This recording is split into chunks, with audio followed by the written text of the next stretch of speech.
Hello, hi everyone. I hope you all are well and may divine bless us all, my dear friends. Master हम कर रहे हैं श्रीमद् भगवत गीता। अब तक हमने कर लिया है चैप्टर 2 यानी सांख्य योग।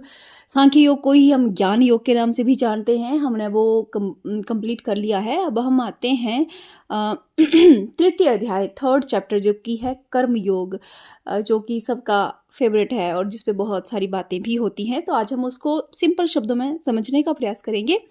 तो इस अध्याय की जो शुरुआत है वो होती है श्री अर्जुन जी से। अर्जुन जी भगवान जी को कह रहे हैं कि वो भगवान को कहते हैं, अर्जुन बोलते हैं कि हे जनार्दन, यदि आपको कर्म की अपेक्षा ज्ञान श्रेष्ठ मान्य है तो फिर हे केशव, मुझे भयंकर कर्म में क्यों लगाते हैं। देखो, इससे पहले भगवान जी ज्ञान योग को एक्सप्लेन कर चुके हैं, सांख्य को एक्सप्लेन कर चुके हैं। तो अब अर्जुन जी कह रहे हैं कि भगवान, आप तो कह रहे हो कि जो ज्ञानी है वो सर्वश्रेष्ठ है ना।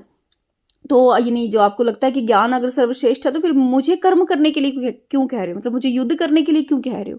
मैं तो ऑलरेडी ज्ञान बखान कर रहा था। जो प्रथम अध्याय है उसमें तो अर्जुन जी ज्ञान बखान कर रहे थे कि पाप लग जाएगा, ये हो जाएगा, कुल का नाश हो जाएगा, है ना। तो अच्छा, क्या फर्क है भगवान कृष्ण के ज्ञान में और अर्जुन के ज्ञान में। अर्जुन का ज्ञान संसारिक है और भगवान कृष्ण जी का जो ज्ञान है, जो उन्होंने ज्ञान दिया है, वो है संसार से परे का ज्ञान। यही इन दोनों का फर्क है। इसलिए भगवान कहते हैं कि अर्जुन, तुम्हें कुछ नहीं पता है ज्ञान के बारे में, बस तुम सुनी सुनाई रटी रटाई बातें करते हो, ठीक है। तो भगवान को कह रहे हैं कि भगवान, मुझे कर्म करने के लिए क्यों कह रहे हो, है ना। तो जो अगला श्लोक है, जिस अध्याय का अगला श्लोक है, उसको भी सुनिए। वो भी अर्जुन जी कह रहे हैं कि आपसे मिले हुए वचनों से मेरी बुद्धि को आपसे मिले हुए वचन मानो मानो मेरी बुद्धि को मोहित कर रहे हैं। इसलिए उस एक बात को निश्चित करके कहिए जिससे मैं कल्याण को प्राप्त हो जाऊं।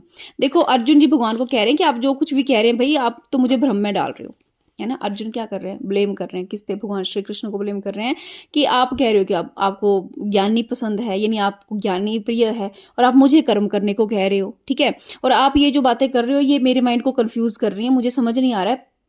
अर्जुन जी कहते हैं कि please I request, clear cut बताइए कि आपको चाहते क्या है, आप एग्जैक्टली आप क्या कहना चाहते हैं और आप क्या करवाना चाहते हैं मुझसे, मुझसे क्लियर कहिए। तब भगवान जी कहते हैं उनसे, भगवान जी कहते हैं थर्ड श्लोक में कि श्री भगवान बोले, हे निष्पाप, इस लोक में दो प्रकार की निष्ठा मेरे द्वारा पहले से कही गई है। उनमें से सांख्य योगियों की निष्ठा तो ज्ञान योग से और योगियों की निष्ठा कर्म योग से होती है। देखो, भगवान जी कह रहे हैं कि देखो अर्जुन, इस संसार में बहुत पहले से, यानी जब ये संसार स्थापित हुआ था उसी समय से मैंने दो डिसिप्लिन जो थे वो स्थापित किए थे। भगवान स्वयं कह रहे हैं कि जब संसार का आरंभ हुआ था, आरंभ होने से पहले ही मैंने दो तरह के यानी साधना के जो डिसिप्लिन है, यानी साधना के जो टाइप्स नहीं कह सकते, डिसिप्लिन कह सकते हैं, कि दो तरह के डिसिप्लिन मैंने स्थापित किए थे। वो उन डिसिप्लिनियों में एक है सांख्य योग, जो कि ज्ञान योग से, यानी जो व्यक्ति ज्ञान योग यानी सांख्य योग को से अपना मार्ग चुनना चाहता है, जो कि जिसको हम ज्ञान योग कहते हैं, ठीक है, उनके लिए जो ज्ञान योग से अपना रास्ता अपनाना चाहते हैं, उसके लिए मैंने सांख्य योग की रचना की थी, यानी सांख्य योग मैंने कहा था, वो डिसिप्लिन मैंने स्थापित किया था। और जो योगी हैं, ठीक है, जो जो केवल कर्म करना जानता है, उसके लिए मैंने कर्म योग की स्थापना की थी। यानी भगवान कह रहे हैं कि दोनों ही साधना के जो डिसिप्लिन हैं वो मेरे द्वारा स्थापित किए गए हैं और ये संसार के पहले से स्थापित किए गए हैं। सबसे पुराने जो डिसिप्लिन हुए फिर कौन हुए, कर्म योग और सांख्य योग यानी ज्ञान योग हुए, ठीक है। तो भगवान कहते हैं कि दो तरह के व्यक्तियों के लिए ये डिसिप्लिन है, एक वो जो कर्मयोग करना चाहता है और दूसरा वो जो क्या करना चाहता है, ज्ञान योग प्राप्त करना चाहता है, यानी ज्ञान प्राप्त करना चाहता है, राइट। अगले श्लोक में भगवान जी कहते हैं कि निसंदेह कोई भी मनुष्य किसी भी काल में क्षण मात्र भी बिना कर्म किए नहीं रहता, क्योंकि सारा मनुष्य समुदाय प्रकृति जनित गुणों द्वारा परवश हुआ कर्म करने के लिए बाध्य किया जाता है। देखो, भगवान कह रहे हैं कि देखो, सृष्टि की रचना से पहले ही मैंने क्या किया था, दो डिसिप्लिन स्थापित किए थे, एक ज्ञान योग और दूसरा था कर्म योग। भगवान कह रहे हैं कि जो पृथ्वी है ये कर्म भूमि है, यहाँ पे कोई भी व्यक्ति बिना कर्म किए रह ही नहीं सकता। यानी तुम ये सोचोगे कि तुम कर्म नहीं करोगे, ऐसा पॉसिबल ही नहीं है। ये क्योंकि कर्मयोग मैंने ही स्थापित किया था और इसीलिए स्थापित किया था क्योंकि जो पृथ्वी निवासी है, जो पृथ्वी को इसलिए कर्म भूमि बनाया था क्योंकि यहाँ पे कर्म करना क्या है, बाध्यता है, कंपल्शन है। अगर आपने जन्म लिया है तो आप बाध्य हैं, प्रकृति आपको बाध्य कर रही है कि आप कर्म करो, आप उससे बच नहीं सकते। तो उसके अगला श्लोक में भगवान देखो स्पष्ट कर रहे हैं कि जो मूढ़ बुद्धि मनुष्य समस्त इंद्रियों को हठ पूर्वक ऊपर से रोककर मन से उन इंद्रियों का विषय चिंतन करता रहता है, वे मिथ्याचारी अर्थात दंभी कहा जाता है। तो भगवान कहते हैं कि ऐसा मनुष्य मूढ़ बुद्धि मीन्स जिसमें बुद्धि की थोड़ी सी कमी है, ठीक है, उसको कह रहे हैं मूढ़ बुद्धि। तो कहते हैं कि ऐसा मूढ़ बुद्धि पुरुष जो अपनी 5 सेंसेस को ज़बरदस्ती कंट्रोल करता है, ज़बरदस्ती कंट्रोल करता है, यानी बाहर से दिखाने के लिए तो वो कंट्रोल कर रहा है, लेकिन अंदर ही अंदर उसका पूरा संसार के हर विषय में उसका मन फँसा हुआ है। तो भगवान कह रहे हैं कि वे मिथ्याचारी अर्थात दंभी कहा जाता है, कि ऐसा इंसान जो है वो बहुत ही इगोइस्टिक और मिथ्याचारी यानी बहुत ही असत्य आचार करने वाला है, यानी सत्य का साथ देने वाला नहीं है। तो ऐसे बहुत से लोग आपको मिल जाएँगे जो बाहर-बाहर से क्या करते हैं, अपने इंद्रियों को कंट्रोल करने का दिखावा करते हैं। यानी वो कहते हैं कि हम नहीं कुछ बुरा सुनते हैं, हम तो केवल भजन ही सुनते हैं, हम तो केवल ईश्वर का ही दर्शन करते हैं, हम तो केवल सात्विकी भोजन लेते हैं। यानी जो अपने इंद्रियों को कंट्रोल करते हैं केवल बाहर से, भीतर से नहीं, लेकिन भीतर जो है मन है विषयों से रचा हुआ है। तो भगवान कहते हैं कि वो तो अत्यंत इल्यूज़न में जी रहे हैं। वो तो बिल्कुल ही भ्रम में जी रहे हैं। ऐसे-ऐसे दंभी हैं वो लोग, ठीक? उसके अगले श्लोक में भगवान जी कह रहे हैं, कहते हैं कि किंतु हे अर्जुन, जो पुरुष मन से इंद्रियों को वश में करके अनासक्त हुआ समस्त इंद्रियों द्वारा कर्म योग का आचरण करता है, वही श्रेष्ठ है। देखो भगवान क्या कह रहे हैं कि मन की इंद्रियों को भी कंट्रोल करके जब हम कर्म करते हैं, तब वे श्रेष्ठ कहा गया है। इस चीज को ध्यान से समझिए। भगवान जी कह रहे हैं कि जो पुरुष मन से इंद्रियों को वश में करके, इंद्रियों का वशीकरण आपको कंट्रोल कहाँ से करना है? मन से, बाहर से नहीं, यानी शरीर से नहीं, भीतर से, मानसिक रूप से मन से इंद्रियों का क्या करना है? आपको कंट्रोल करना है। और जब मन से इंद्रियों का कंट्रोल होगा, तभी आप क्या कर सकते हैं? श्रेष्ठ कर्म कर सकते हैं। तभी आप कैसा कर्म कर सकते हैं? ऐसा कर्म कर सकते हैं जिसमें बीज नहीं होगा। इसका अर्थ क्या है मास्टर? देखिए, हम कोई भी कर्म करते हैं, वो बीज रूप में हमें मिलता है, यानी उसका फल हमें मिलता है। तो फल में क्या होता है? बीज होता है। यानी हमने कुछ पाप किया तो उसका फल हमें मिलेगा। हमने पाप का बीज डाल दिया, हमने पाप कर्म कर दिया, उसका बीज हमने डाल दिया, उसका फल क्या मिलेगा? हमारे साथ भी कुछ ऐसा होगा जैसा हमने किसी के साथ किया है। लेकिन अगर आपने पुण्य किया तो वो भी तो एक बीज है। पुण्य किया है तो डेफिनेटली आपके साथ कुछ ऐसा होगा, अच्छा होगा। कोई आपके साथ भी क्या करेगा? पुण्य कर्म जैसा आपने किसी के साथ पुण्य किया, आपके साथ भगवान वैसा करेगा, राइट? तो यानी कर्म दोनों तरीके से है, पाप के रूप में भी है, पुण्य के रूप में है, और दोनों ही कर्म क्या कर देने वाले हैं? फल देने वाले हैं। अच्छा, ये फल उत्पन्न कैसे होता है? कर्मों से। कर्मों से फल उत्पन्न होता है हमारी इंटेंशन से। यानी हम जब भी कोई पाप कर्म या पुण्य कर्म करते हैं, उस समय जो हमारी भावना रहती है, उस समय जो हमारा इंटेंशन रहता है, जैसे मैंने पहले भी एक्सप्लेन किया था कि आप दान कर रहे हैं और अगर आपके मन में इत्तू सा भी ख्याल आ गया कि इस दान से मेरे फलाना फलाना ग्रह जो है वो शांत हो जाएगा, मेरे बुजुर्गों को शांति प्राप्त हो जाएगी, इस दान से मुझे पुण्य प्राप्त होगा, इस दान से मेरे बच्चों को दीर्घायु प्राप्त होगी, इस दान से मेरे घर की स्थिति सुधर जाएगी। यानी आपने क्या किया? एक कर्म किया और कर्म के साथ एक इंटेंशन सेट कर दी, यानी आपने फल की इंटेंशन सेट कर दी, तो वो हो गया उस कर्म का बीज। तो आपको क्या करना है? कर्म तो करना है, लेकिन उसका फल तो मिलेगा ही। कर्म करेंगे तो फल तो मिलेगा, लेकिन फल में बीज नहीं होना चाहिए। यानी कर्म करें लेकिन कर्म के फल में बीज ना हो। जब बीज नहीं होगा तो नया पेड़ नहीं उगेगा। यानी जब आप कोई कर्म करते हैं उस टाइम पे अगर आपकी इंटेंशन नहीं होगी तो फल तो होगा, लेकिन उस फल में बीज नहीं होगा। ऐसा कर्म हमारा क्या करता है? हमें कर्मों के बंधन से मुक्त करता है। हम हर क्षण कर्म कर रहे हैं, हम सांस ले रहे हैं तो वो भी एक तरह से कर्म है ना? हम क्या कर रहे हैं? कुछ भी बात कर रहे हैं, सुन रहे हैं, देख रहे हैं, एवरीथिंग इज कर्मा ना, हर कुछ कर्म है। लेकिन जिन कर्मों के साथ हम इंटेंशन जोड़ देते हैं, वो कर्म के जो फल हैं, उन फलों में बीज होते हैं जो कि नए कर्मों को जन्म देते हैं। तो हमें क्या करना है? भगवान जी यहाँ पे कह रहे हैं कि इस बीज उत्पन्न ना हो, इसके लिए इंटेंशन नहीं देनी है, और इंटेंशन ना हो इसके लिए मन से इंद्रियों का वश में होना आवश्यक है। मन से, मानसिक इंद्रियों का वश में होना जरूरी है, बाहर की इंद्रियों का नहीं। ठीक है, आपने क्या किया? दान दिया, वो तो अपने बाहर अपने हाथों से दिया, लेकिन विचार तो आपके भीतर ही चल रहे हैं ना। तो अगर भीतर मन से इंद्रियों का कंट्रोल है तो विचारों पे आपका क्या होगा? कंट्रोल होगा। विचारों पे कंट्रोल होगा तो फिर जो आपने कर्म किया है, वो कर्म आपको कर्म बंधन से मुक्त करेगा, ना कि कर्मों के बंधन में डालेगा, राइट? तो अगला श्लोक है, 7th श्लोक है, 8th श्लोक है। भगवान जी कह रहे हैं कि तू शास्त्र विहित कर्म कर्तव्य कर, क्योंकि कर्म ना करने की अपेक्षा कर्म करना श्रेष्ठ है और कर्म ना करने से तेरा शरीर निर्वाह भी सिद्ध नहीं होगा। देखो भगवान कितनी अच्छी बात कर रहे हैं कि भाई जैसा शास्त्रों में कहा गया है वैसा कर्म करो, क्योंकि कर्म ना करने की अपेक्षा कर्म करना श्रेष्ठ है। मतलब ऐसा कोई व्यक्ति है जो बोले कि नहीं अब तो मैं बस एक जगह धूनी रमा के बैठूंगा या बैठूंगी, आज से मैं कुछ ऐसा मैं कुछ करूंगा ही नहीं, और मुझे क्या होगा जब मैं कुछ करूंगा ही नहीं तो मेरे मुझे कर्मों का फल मिलेगा ही नहीं, क्योंकि मुझसे कुछ होगा ही नहीं। लेकिन नहीं करूंगा ये भी तो एक कर्म है ना, मैं कुछ भी नहीं करूंगा ये भी तो एक कर्म है, राइट। तो भगवान कह रहे हैं कि कुछ ना करने से कुछ करना अत्यधिक श्रेष्ठ कर है। कुछ ना कुछ कीजिए, क्योंकि इस पृथ्वी पे आए हैं, आपको ये शरीर मिला है, शरीर के निर्वाह के लिए कुछ तो काम करना पड़ेगा आपको, कहीं पे तो जाना पड़ेगा, कहीं पे तो मेहनत मजदूरी करनी पड़ेगी ना। अब आप भीख मांगने तो नहीं बैठ जाओगे, भीख मांगोगे तो वो भी एक कर्म है। तो भगवान कहते हैं कि कर्म ना करने से कर्म करना श्रेष्ठ है, क्योंकि उससे तुम्हें शरीर का अपना इस जीवन को तुम्हें जीना है, उस जीवन जीने के लिए कर्म करना आवश्यक है।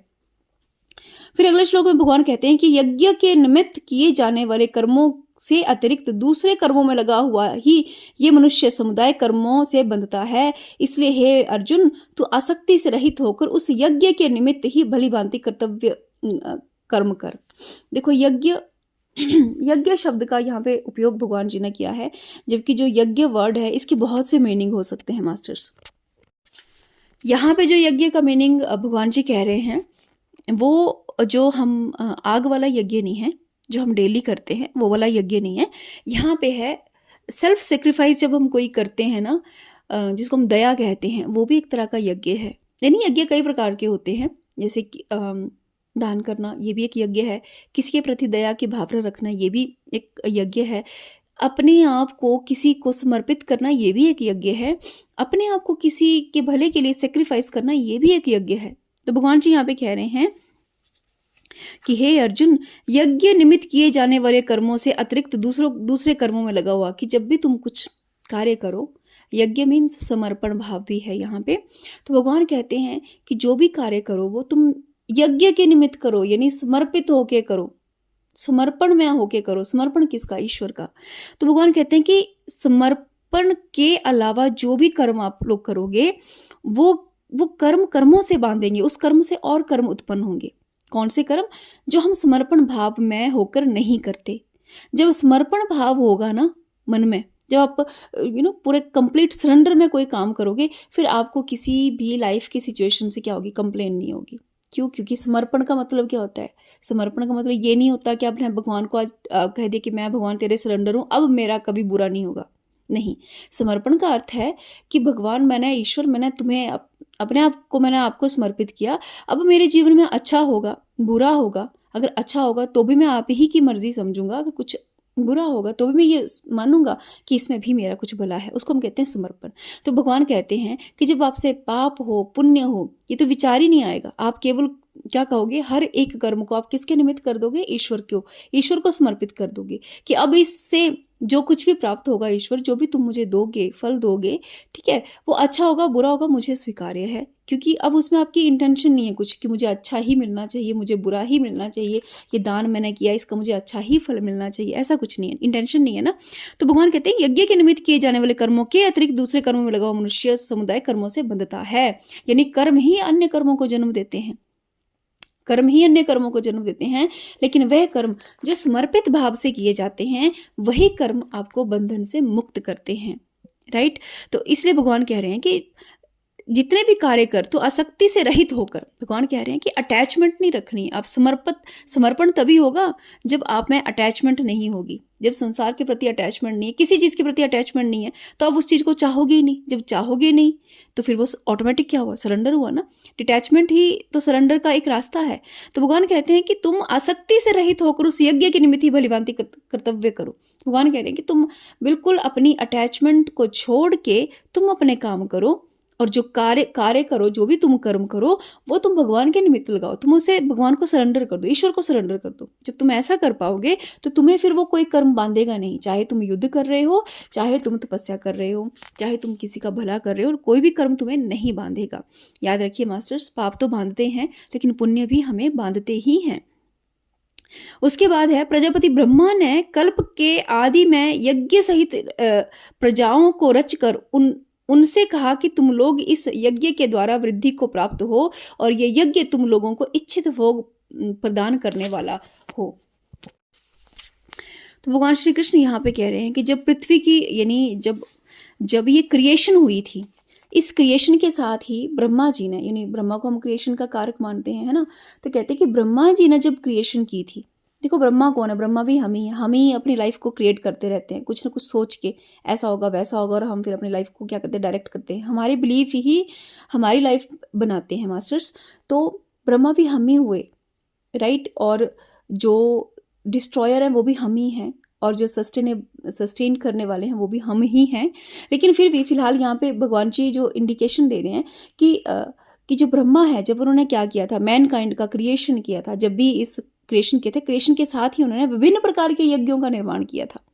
मैंने अभी आपको थोड़ी देर पहले एक्सप्लेन किया कि यज्ञ डजंट मीन कि आग जला के और हवन करना इज यज्ञ। यज्ञ मीन्स समर्पण भाव भी होता है। यज्ञ मीन्स आप जो दया, धर्म, इम्पैथी सब कुछ करते हैं, वो यज्ञ की ही श्रेणी में आते हैं।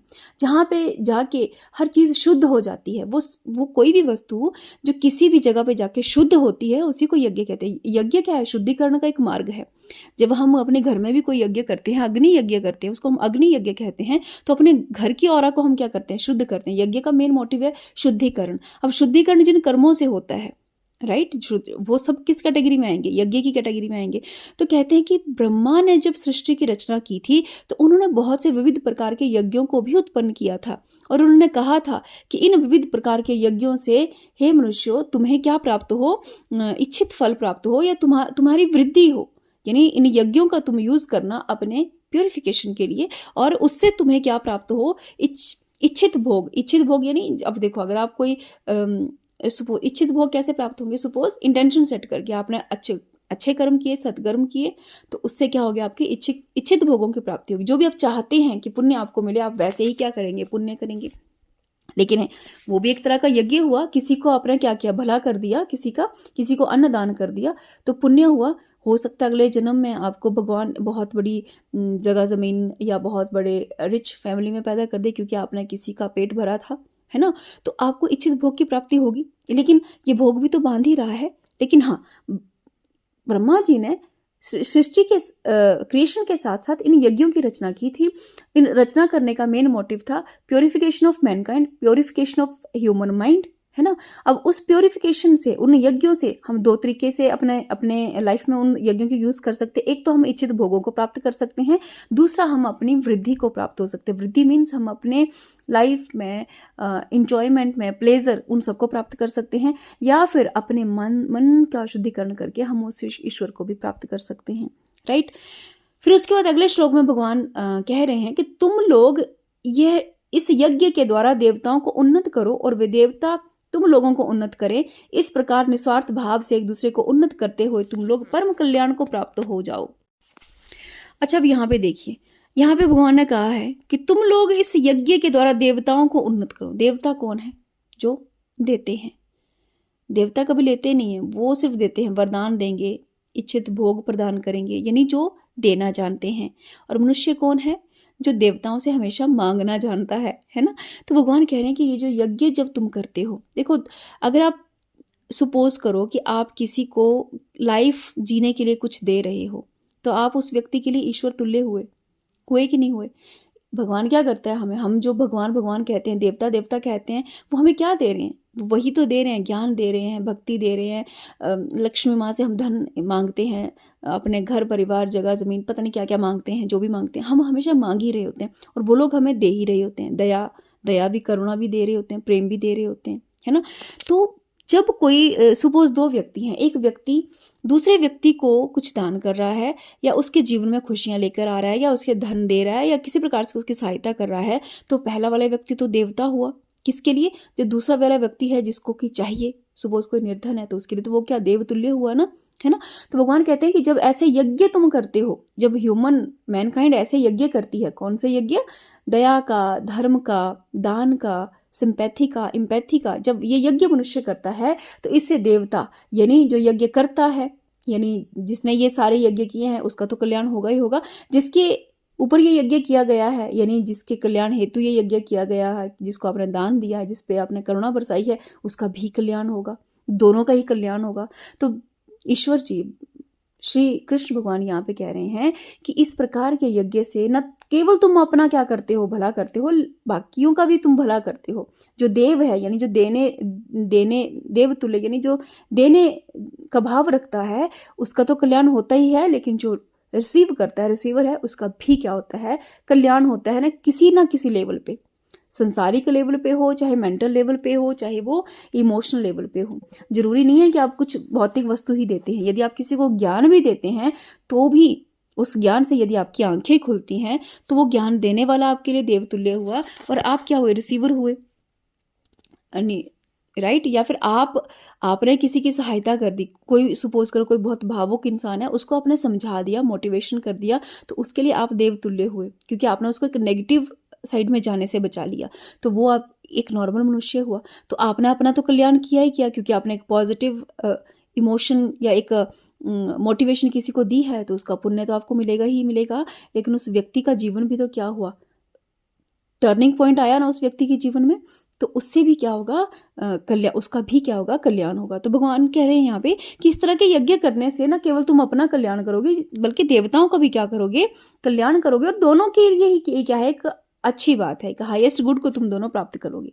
तो मास्टर आज हम इतना ही करेंगे, बहुत लंबी ऑलरेडी वीडियो हो चुकी है। तो बाकी नेक्स्ट के जो श्लोक है वो हम आने वाली वीडियोज़ में कवर करेंगे। तब तक के लिए थैंक यू।